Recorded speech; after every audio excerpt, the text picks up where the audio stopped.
독일에서 출간된 지 2주일 만에 7만 부를 책을 팔렸다고 하는 그 베스트셀러 요시카 피시라고 하는 분이 있어요. 나는 달린다는 책이 있어요. 나는 달린다. 이분은 뭐 그렇게 문학가도 아니고 또 뭐 특별한 책도 아니고 정치 평론가도 아니고 정치적인 어떤 책을 담는 것도 아닙니다. 전문가가 아닌데 독일의 어떤 외무부 장관이자 부총리를 역임하신 분입니다.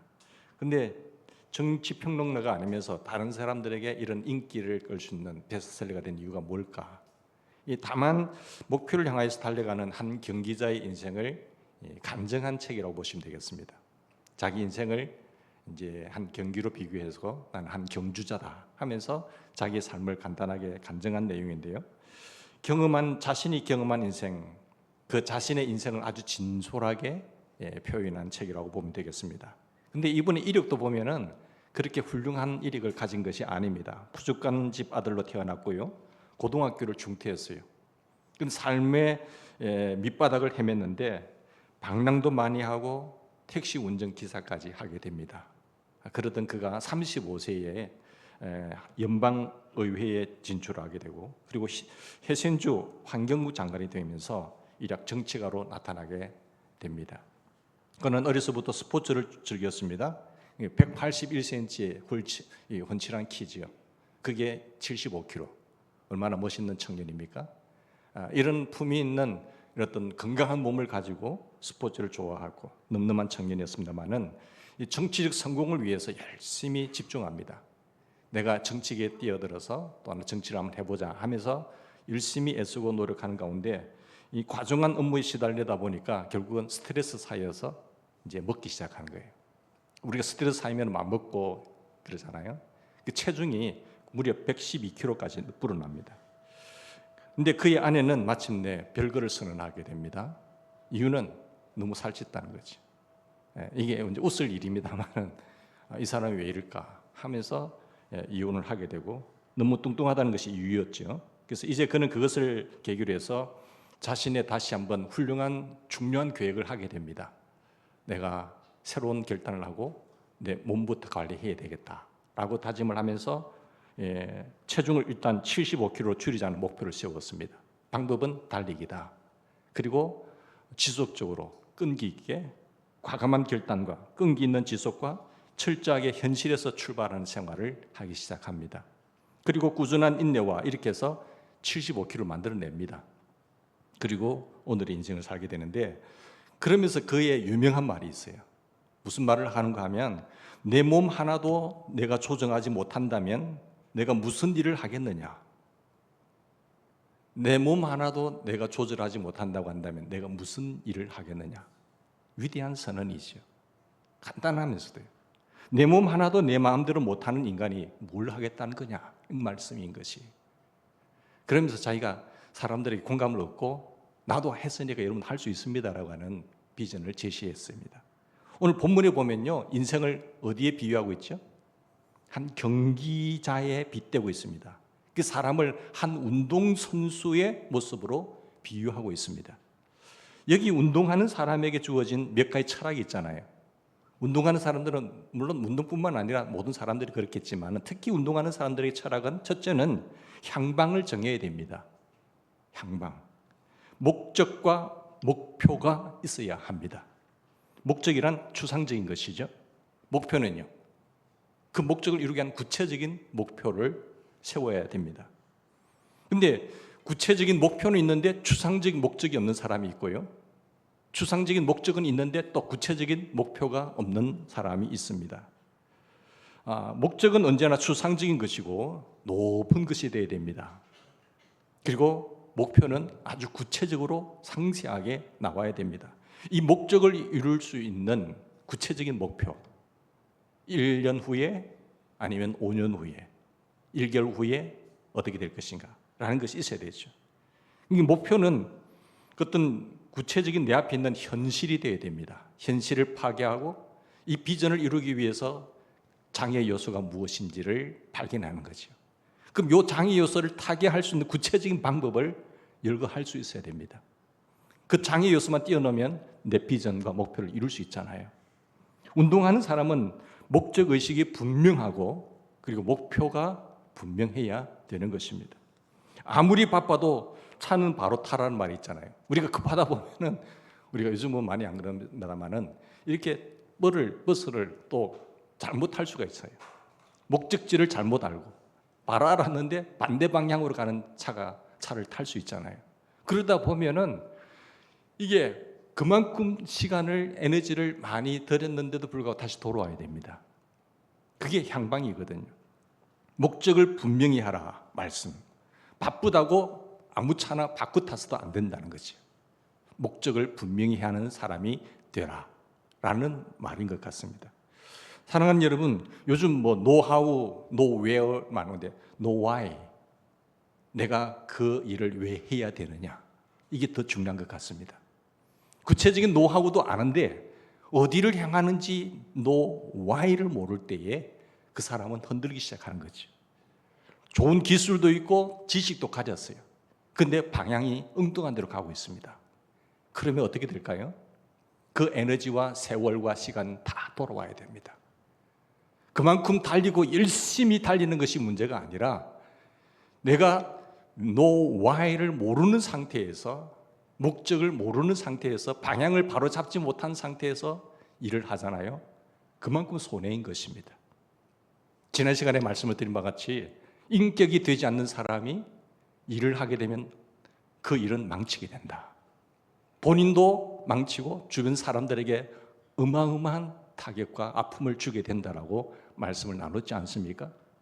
그래서 하나님께서 나를 이 세상에 보내셨다고 한다면 나를 왜 보내셨는지, 내가 이 땅에 50년을 살면 100년을 살든지 무엇 때문에 살아야 되는지를, 그 향방을 정확하게 정하지 않으면 아니 된다는 것을 우리는 알게 되는 것입니다. 여러분, 요즘 사람들이 목적을 잃어버리지 않습니까? 무슨 일을 하든지 우리는 D-Day를 생각해야 됩니다. 마지막 그날. 운동선수는 그 메달을 걸기까지, 공부하는 학생은 내가 그 어떤 목적을 이루기까지, 인생을 살면서 마지막 나의 D-Day는 어떤 것인가, 그것을 항상 주시하셔야 돼요. 그 향방을 정하지 않는 상태에서, 목표를 주시하지 않는 상태에서 달리면 우리가 갈짓자로 걸어갈 수도 있는 거거든요. 시간이 이대로 머무를 수 있는 것 아니지 않습니까? 시간은 계속해서 착각 흘러갑니다. 올해도 벌써 여러분 무더위가 지나가지 않습니까? 곧 가을이 올 거예요. 우리가 봄에는 어떤 열매를 바라보고 또 어떤 것을 기대하고 심었는지 모르겠지만 곧 성실하게 심은 사람은 거둘날 가을이 오게 된다는 것입니다. 그런가 하면 또 겨울이 있는 거예요. 그래서 저 마지막 종착점을 생각하셔야 됩니다. 나의 종착지는 어떨까? 저 마지막을 생각해야 되죠. 그 최종 목표를 생각해야 됩니다. 가끔 후배들이나 사람들하고 대화할 때 보면은 이런 질문을 하게 되죠. 어떻게 하는 것이 잘 사는 것인가? 또 어떻게 살아야 될 것인가? 지금 어떻게 하고 앞으로 어떻게 하고, 이런 이야기를 나눌 때가 있는데, 저는 이때마다 항상 하는 말이, 무슨 일을 결정할 때, 또 앞으로 나아가야 할 내 삶을 돌이켜볼 때, 선택해야 될 때 10년 후를 바라보고 결정하라 라고 생각합니다. 내가 이 일을 선택했을 때 10년 후에 나의 모습을 바라보라는 거지. 10년 후를 바라보라. 그것을 정하고 오늘을 결정하라는 것입니다. 지금 오늘 현 상태에서 삶을 선택하거나 결정하지 말라. 거기에서는 방향을 정확하게 볼 수 없다는 거죠. 조금 멀리 보면 보입니다. 10년 후에 내 삶의 자리. 여러분, 오늘의 이 한 사건이 중요한 게 아니라 10년 후에 문제를 해결할 것이다. 이게 중요한 거죠. 내가 죽을 때도 마찬가지예요. 어떤 모양으로 죽을 것인가, D-Day가 보여야 됩니다. 그것이 보이지 않는 인생을 산다고 한다면 그 사람은 목표가 뚜렷하지 않는 삶을 살아가는 사람이죠. 이것을 생각하고 여러분 오늘을 살아야 됩니다. 궁극의 문제, D-Day의 문제를 소홀히 해서는 안 됩니다. 그것부터 미리 생각하셔야 돼요. 그것을 생각하고 그에 따라서 오늘 하루하루 결정해 나가야 됩니다. 자, 여러분, 이 일을 이루기 위해서 올 한 해에 이루어야 될 것이 있잖아요. 내가 이만큼 가야 된다. 그리고 2년 후에는 어디에 나는 도착했을 것인가. 그리고 10년 후에는 이 정도 도착했겠지라는 것이 선명하게 나와야 되지, 그것이 없는 인생은요, 힘든 거죠. 운동선수는 골인점을 먼저 생각합니다. 마지막 승부를 생각하는 거예요. 그날을 위하여 오늘을 삽니다. 어찌 그 현장에 나가서 뛰는 것만이겠습니까? 마지막 그 하나의 순간을 위하여 일생 전부를 집중적으로 투자해 나가는 거예요. 요즘 메달이 올림픽 경기에서 메달, 금메달 목에 거는 것이 순간인 것 같지요? 순간이 아니잖아요. 그 선수는 그 메달을 걸기까지 전 인생을 걸은 거예요. 집중했습니다. 그게 투자했습니다. 그게 훈련했습니다. 그러니까 그런 결과를 가져오는 것이죠. 그것이 없는, 목표가 없는 인생, 마지막 D-Day 그날을 바라보지 못했다고 한다면 넘어질 날이, 포기할 날이 많았을 거예요. 그런 수많은 유혹과 그런 갈등 속에서도 이겨낼 수 있는 힘이 어디서 나왔습니까? 그죠? 마지막 D-Day입니다. 그날이었습니다. 오늘 본문 26절 보실까요? 26절에 보시면 허공을 치는 것 같이 아니하라는 거죠. 이것은 무슨 의미입니까? 의미의 문제이잖아요. 허공을 친다. 허공을 치는 것 같이 아니한다. 바울의 삶이 그랬어요. 여러분, 의미를 잃어버렸다는 거예요. 니힐리즘, 오늘 현 시대의 문제는 허무주의라는 거잖아요. 의미를 잃어버렸다는 것. 무슨 일을 해도 그것에 담겨진 아주 무거운 확실한 의미가 있어야 되는데 의미 창조에 구멍이 난 거예요. 자, 이 의미와 목적을 잃어버리면 삶에 얼마나 피곤하겠어요. 의미가 없는데 재미있을까요? 재미가 없지요. 거기에 문제가 있습니다. 요즘 젊은이들 상대로 연구한 전문 연구기관에서 통계를 내봤는데 결혼을 꼭 해야 되느냐 물었더니 응답자 17%만 결혼해야 되는 필요성을 느낀다는 거예요. 그 나머지는 또 50% 이상은 내가 결혼할 목적도, 결혼해야 할 때 어떤 궁극적인 이유를 모르겠다는 것입니다. 자, 지금 당장은 편리하겠죠? 편리만을 위해서 추구하며 나간다면 지금은 괜찮아요. 그럼 나중에 어떻게 될까요? 이런 말미암아 미래를 잃어버린 거잖아요. 삶의 의미마저 잃어버릴 수 있다라는 것을 이야기하고 있는 것입니다. 저는 메가드 장군의 기도문을 종종 읽어봅니다마는 그가 아들을 위해서 기도해요. 하나님, 제 아들은 이런 아들이 되게 해달라고. 자기의 삶의 의미와 목적도 있겠지만 우리 아들의 하나님의 이 땅에 보내신 목적과 의미가 있겠지요. 하나님, 이런 아들 되게 해 주십시오. 이렇게 기도하다가 마지막 자기를 위해서 기도합니다. 그리하여 나로 하여금 헛된 생을 살지 아니하였다 하게 하옵소서. 아들을 위해서 기도하고 마지막 그리하여 나로 하여금 헛된 생을 살지 아니하였다 하게 하옵소서. 내 인생 마지막에 정말 헛된 인생을 살지 아니하였다라고 고백할 수 있게 해달라고. 즉 의미 있는 생이었잖아요. 자기 인생에 달려가야 할 목표를 정했던 것입니다. 바울도 마찬가지 삶의 간증으로 마지막 절에 함께하고 있습니다만은 자기 삶의 간증의 결론이 무엇입니까? 그죠? 그가 예수님의 은혜로 구원받고 새 사람이 되어 나온 뒤에 나는 위에서 부르신 부름의 상을 얻게 하여 위에서 부르신 그 표대를 향하여 달려간다라고 했습니다. 지금까지는 잘못 달려왔어요. 왜? 향방이 정해지지 않았기 때문에. 그런데 뚜렷한 향방을 정하고 그 위에서 부르신 표대, 그 표대를 향하여 열심히 달려가는 인생이 되었다는 것을 보게 됩니다. 사랑하는 여러분, 메가드 장군처럼 나로 하여금 헛된 생을 살지 아니하였다 하게 할 수 있을 만큼 그렇게 눈을 감을 수 있는 우리의 기도문이 되기를 바랍니다. 이것이 가정이잖아요. 가정에서 삐걱하면은 인생은 완전히 헛되고 되는 것, 헛된 삶이 되는 것을 많이 보게 됩니다. 남는 게 뭐겠습니까? 뭘 남긴다는 것입니까?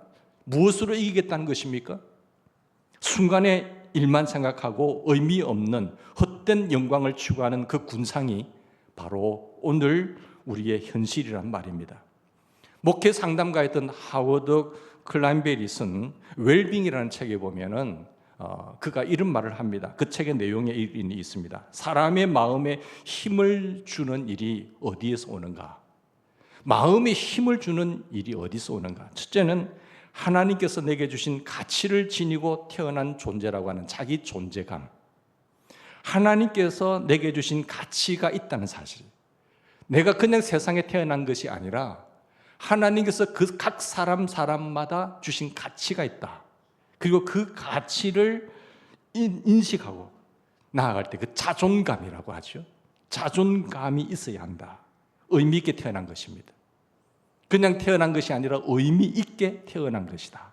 내가 알건 모르건 하나님께서 내게 꼭 어떤 의미를 담아서 나로 세상에 보내셨다라고 하는 이 자존감이 있어야 됩니다. 여러분, 자기 존재에 의미가 없는 사람은요, 인생을 아무리 오래 살아도 그 사람은 의미 없는 인생이 되는 거예요. 헛된 인생이 되는 거죠. 그래서 여기 보면은 뭐라고 말합니까?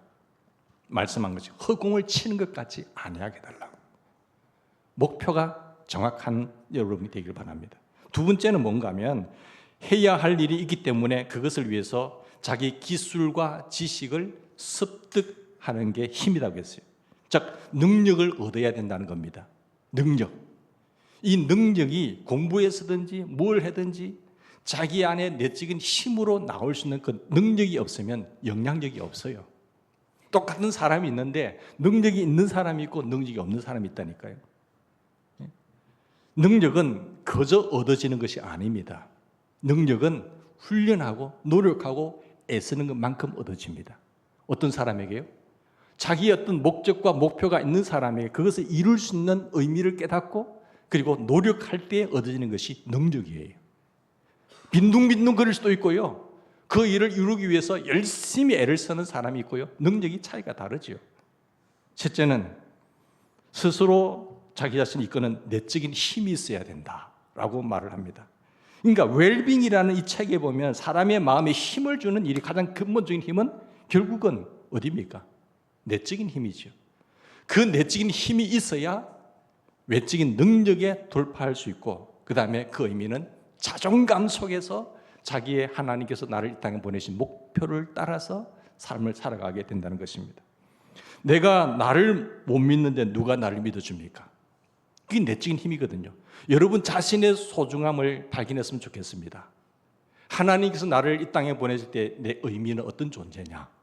그 자존감을 가지고 능력을 키워나가면서 그렇게 흔들리지 않아야 내 자신을 내가 믿을 수 있고 내가 나를 믿어야 또 다른 사람을 믿을 수 있지 않습니까? 그리고 자기 자신을 사랑하시기 바랍니다. 자기 자신을 사랑하지 못하는데 어떻게 남을 사랑합니까? 그래서 나 자신을 아끼세요. 나 자신을 극진히 사랑하세요. 그리고 남을 사랑하라고 일을 사랑하시기 바랍니다. 여러분, 의미가 없는 일, 참 피곤한 일입니다. 열심히 하는 것 같은데 하면 할수록 의미가 못 찾으면 실증이 나게 되죠. 그리고 의미 창조가 있어야만이 신이 나는 것입니다. 의미를 깨달을 때에 일의 고통과 아픔과 갈등 속에서 돌파할 수 있는 힘이 생기는 것이에요. 여러분은 소중한 존재입니다. 하나님께서 아끼고 아끼는 귀한 분들이라는 사실을 꼭 기억했으면 좋겠습니다. 내가 너를 통해서 이루어야 할 일이 있다는 사실을 절대 잊지 않는 우리가 되었으면 좋겠습니다. 자, 그리고 여기 27절 말씀 보실까요? 27절에 보시면 내가 몸을 쳐서 복종하게 한다. 내 몸을 쳐서 뭐 한다고요? 복종시킨다는 거예요. 이 단어는 헬라어에 보면 둘라고고라는 단어입니다.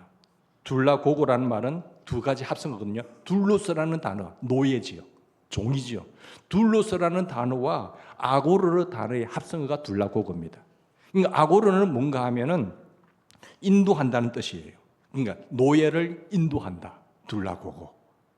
내 몸을 쳐서 복종시킨다는 것은 이 노예를 인도한다. 즉 노예를 길들인다는 뜻이에요. 이 노예를 어떻게 길들이냐에 따라서 자기에게 편리하게 쓰겠죠. 길들여진 인간하고 길들여지지 않는 인간하고는 차이가 있는 것처럼 내 몸을 그렇게 길들여야 된다는 것입니다. 즉 내 몸, 내 마음, 내 몸을 내 마음대로 못합니다, 여러분. 내 마음대로 되든가요? 훈련이 되지 않으면은 길들이지 않으면요 내 몸도 내 마음대로 못해요. 가장 가까운 내 몸을 내 마음대로 못한 데서야 아무 일도 할 수 없죠. 어떻게 일을 합니까? 내 마음대로 못하는데 무슨 큰 일을 할 수가 있겠습니까? 여러분 운동선수는요 내 몸을 강하게 훈련시킵니다. 강하게 훈련시켜서 길들여 가는 거예요. 똑같은 몸이지만 내가 그 목표를 이루기 위해서 계속 길들이는 거예요. 길들이고 또 길들이고 길들이고. 피나는 훈련을 하죠. 그래서 자기 훈련하는데 그러기 위해서는 버리는 훈련부터 먼저 해요. 버리는 훈련 무슨 훈련입니까? 욕심을 버리고 시기를 버리고 탐심을 버리고 헛된 생각을 버리고 게으름을 버리고 이걸 버리지 못하면 앞으로 나갈 수가 없어요. 내 이 참 지 마음대로 하고 싶은 이 몸을 그렇게 훈련시킨다는 거죠. 끊임없는 훈련을 한 결과에 메달이 있는 것이고 그게 월계관이 있는 것 아니겠습니까? 버려야 할 것은 과감하게 버릴 수 있는 훈련을 하셔야 됩니다. 그 용기가 있어야 합니다. 그 훈련이 필요한 것이죠. 그리고 얻어야 할 것을 얻어야 됩니다. 얻어야 할 훈련 뭡니까? 온주를 얻어야 되고 겸손의 훈련을 해야 되고 진실해야 되고 좋은 습관을 길러야 하는 이 훈련, 이것을 얻는 훈련을 끊임없이 해야 됩니다. 여러분, 몸은요 길들여야 됩니다. 오늘 현재 여러분의 모습이 여러분의 길들인 모습이에요. 망가진 사람이 있을 것이고 또 새롭게 계속해서 훈련되어서 나는 처음에 그런 몸은 아니었어요. 그런데 당신을 보니까 참 뒤에 노력과 훈련이 보입니다라고 하는 사람들이 있을 것입니다. 어떤 분들은 새벽기도 나오는 분들 많이 계신데 이분들은 누가 말을 안 해도 그냥 하시는 분들이에요. 몸이 길들여진 사람이지. 근데 어떤 분들은 특별 새벽기도를 한다 뭘 한다 그게 며칠 만에 길들여지겠습니까? 그래도 한번 길들여 보려고 하지만은 안 되는 거예요. 왜 목사님 그걸 어떻게 평생을 합니까? 하는데 여러분 한 번 새벽에 나와가지고 하면은 일을 못 하겠어요. 졸렸어요. 잠이 왔어요. 몸이 벌써 알잖아요. 바이오 리듬이라는 게 있는데 그게 뭐 한두 번 한다고 되나요? 죽을 맛인 거예요. 사랑하는 여러분, 생각에는 일찍 일어나면 건강 약해질 것 같지요. 그렇지 않습니다. 하나님께서 사람을 만들 때요 아침에 일찍 일어나야 태양이 있을 때 일하는 것이 건강한 겁니다. 그런데 현대인들은 어떻습니까? 밤에 불을 켜놓고 오랫동안 일을 해요. 그리고 아침 오전까지 잡니다. 이게 문제라는 겁니다. 그러면 몸이 다 망가지는 겁니다. 하나님의 순리와 원칙을 거슬러서 살아가는 인생은 건강한 것 같지만 건강할 수가 없다는 것이지. 여러분 이거 하나를 못하는 것이 빠지지 않고 새벽을 깨우려면 3년을 훈련시켜야 됩니다. 3년은 하여야 몸이 길들여진다는 거예요. 물론 가벼운 일들은 어떤 3개월 하고 될 수 있겠죠. 끊임없는 자동적으로 몸이 움직이려면 3년. 이 바이오 리듬이라는 게 있거든요. 이게 훈련이 되어져야 돼요.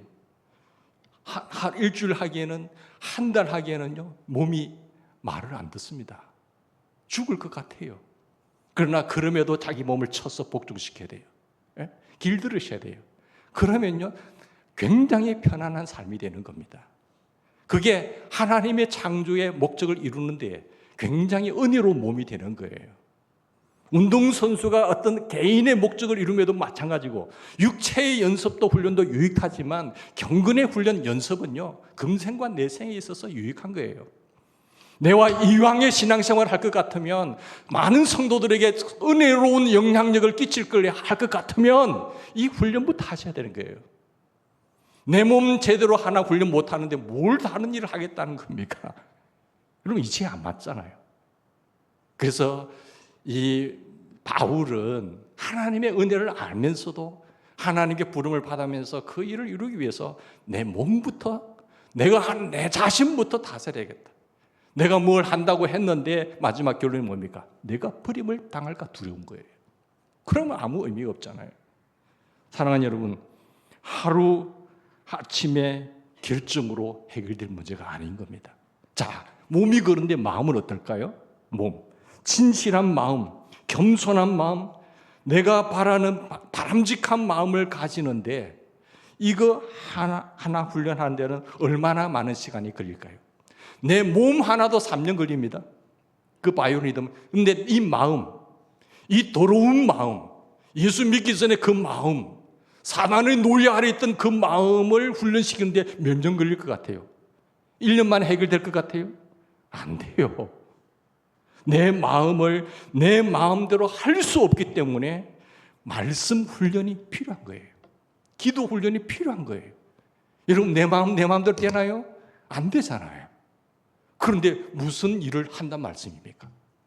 인격이 바로 되지 않는 상태에서 내가 움직인 것만큼 내 입에서 나오는 말은 어떤 말인가요? 그만큼 비참하게 되는 것입니다.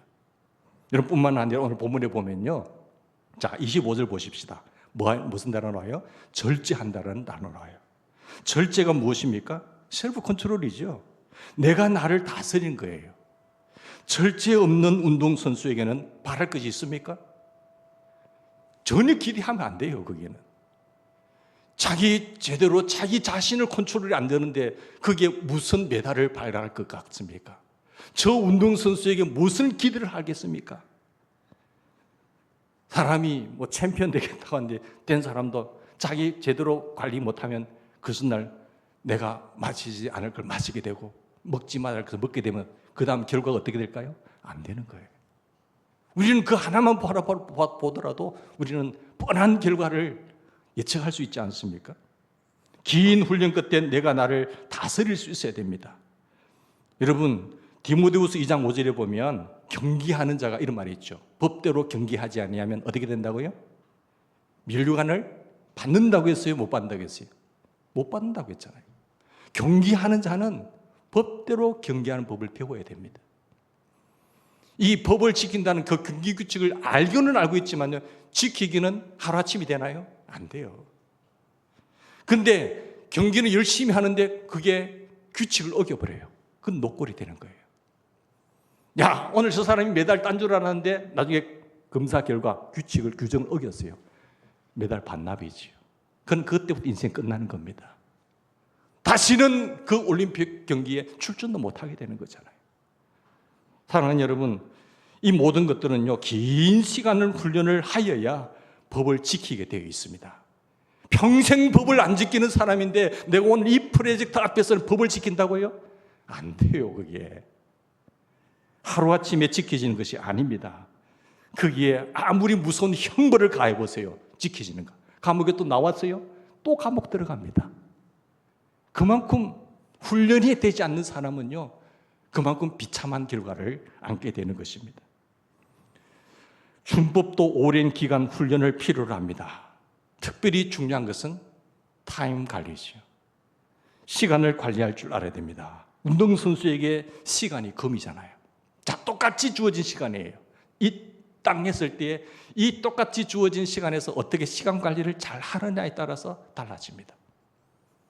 공부하는 학생도 마찬가지예요. 똑같은 주어진 시간이에요. 이 시간 관리를 어떻게 잘 하느냐에 따라서 앞서가고 터지고 앞서가고 터지는 거예요. 터지는 거잖아요. 마구 뛰다가는요, 2시간 경기인데 이 셀프 컨트롤을 잘 못해가지고 시간 타임 관리를 잘못해가지고 초반에 열심히 에너지를 낭비해버렸어요. 30분에 남았는데 에너지 다 써버렸어요. 어떻게 될까요? 아니, 열심히 달려가는데 와, 저 사람 선수도 괜찮다고 했는데 시간 관리 잘못하면 나중에 골인 지점까지도 가지를 못합니다. 마지막에 힘이 남도록 해서도 안 되고 마지막까지 안배를 잘 하셔서 땡 하면 탁 놓으셔야 됩니다. 그러므로 시간 조정을 잘 하셔야 됩니다. 시간이란 하나님께서 우리 인간들에게 주신 유일한 자산입니다. 우리에게는 주어진 만큼의 시간밖에 없어요. 더 줄 수도 없고 안 줄 수도 없죠. 이걸 가지고 우리가 어떻게 살아가느냐가 굉장히 중요합니다. 그 얼마나 금쪽 같은 시간인데 일생에 딱 한 번 주어지는 기회인데 누구에게나 시간은 소중하잖아요. 요것밖에 없어요.